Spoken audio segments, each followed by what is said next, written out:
To get your hands dirty, you're going to need a Twilio account. If you have one already, awesome. If not, we suggest heading to Twilio.com to create an account. We're going to need one to test our code and dive into some of the fun features the email API has to offer. So we're trying to send an email. We know that it's our job as a sender to put together all the content we want to get out to our customers. It's Email API's job to package template content, code, custom variables, and send it off to the right recipient at the right time. Once the email package is processed through Twilio, it will be sent to the recipient's mailbox provider. And if everything goes right, and that's what we're here to make sure of, it will be delivered to our recipient's inbox. Turns out there's a whole lot more to an email than clicking send. A critical part of that successful email process we ran through happens long before we write any code. It happens during onboarding. Remember the email API's full name? It's the SendGrid email API. When it comes to onboarding, designing email, and reviewing the emails you send, all of that takes place within the SendGrid platform. So you'll want to log in or sign up for SendGrid to get started and follow along. Now that you're all logged in to SendGrid, you might notice a bar on the left-hand side of your screen that says Reputation, along with a score beside it. That score is not the official SendGrid review of Taylor Swift's 2017 album, Reputation. It's actually SendGrid's review of how you've been sending emails. For those unfamiliar, a reputation score is a bit like a credit score. It's a reflection of how your granular habits all stack up together to form a score that indicates how trustworthy or reliable you might be when sending emails. And different inbox providers might give you a different score. But the score is based on behavior. If you're sending low-quality emails to customers en masse, and those customers are flagging your emails as junk, you're going to have a low reputation score. If you're sending high-quality emails to customers in a careful cadence with valuable information, you might have a higher reputation score. SendGrid takes the basic reputation score one step further. We use the SendGrid Engagement Quality API to give you an in-depth, high-def look at your email behavior. The SendGrid Engagement Quality API takes a look at your activity on the SendGrid platform, namely, how wanted your emails are by your recipients. The level of appetite your recipients have for your emails is closely related to your deliverability rates. So SendGrid tracks the critical metrics like engagement, recency, unique open rates, bounce classification, and spam rate.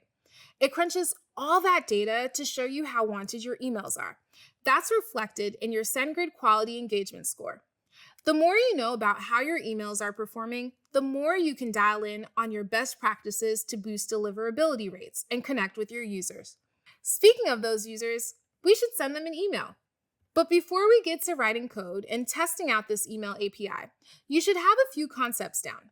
Remember the airline we talked about a few moments ago called Owl Air? Well, that carrier's aviation expertise can teach us a lot about sending great emails. To have a great travel experience, you need to have great pre-flight systems in place before you take off. The same principle applies with email. Before you start sending, you'll need to know how the key components of an email, like your email send list, status tracking, reply handling, and deliverability, all impact your email operations. Let's start with setting up your email list and defining the content in it. So if we here at Owl Air know that there are 5,000 passengers that frequently fly out our international routes, we might want to let them know about this double miles promotion we have going on. How would we build out an email to send to them? We've already heard from our developers at Owl Air HQ that if they have to use tables or hard code an email from scratch again, they will go on strike.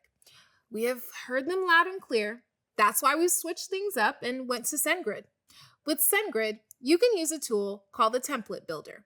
The Template Builder gives developers all the control that they need to build dynamic emails without all the hassle of wrestling with less than stellar email software or putting a ton of manual effort into getting a template off the ground. With the Template Builder, you can use handlebars to build out templates. This makes populating emails with dynamic content a whole lot easier. You can use SendGrid's visual editor to build out templates fast and then dial them in as you'd like with your own custom code. So let's say we had one email template going out to our audience that loves domestic flights, and we wanted another template to use when we send emails to our audience that loves international travel.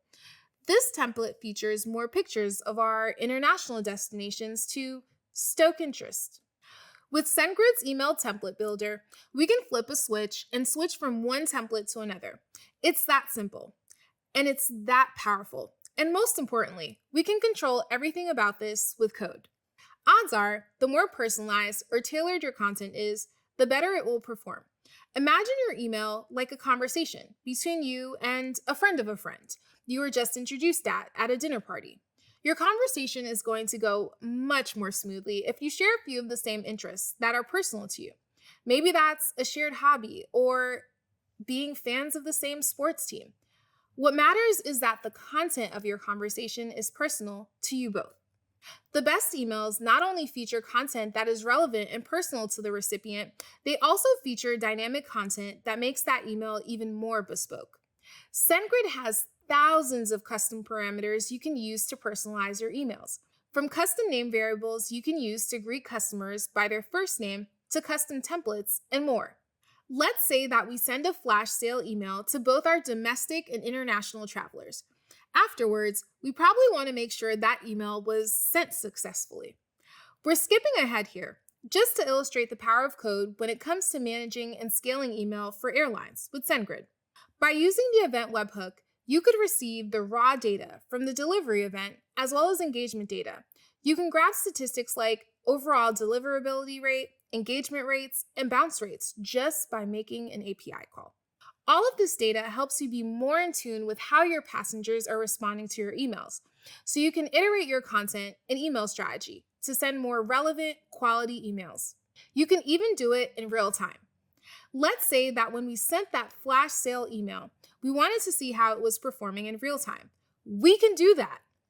Using SendGrid's real-time data tracking, powered by the event webhook, we can monitor email open click-through and bounce rates in real time as we send out that email. Real-time analytics give you tremendous insight into what's resonating with your audience as you're reaching out to them. If we're sending out an email, we want to be able to receive replies too. So we'll need to set up an inbound parse to be able to receive replies to the emails we send out. To do that, we'll use the inbound parse webhook. The inbound parse webhook allows customer endpoints to receive, assemble, and make sense of replies that passengers send to your email parse domain. If you need a tutorial on how to set that up, no problem. We've got a link for you in the description of this video. Once that's all set, you've got the foundational infrastructure of an email marketing platform. That's huge. Now that we've got the high-level concepts down and the important best practices under our thumb, let's dive into writing some code.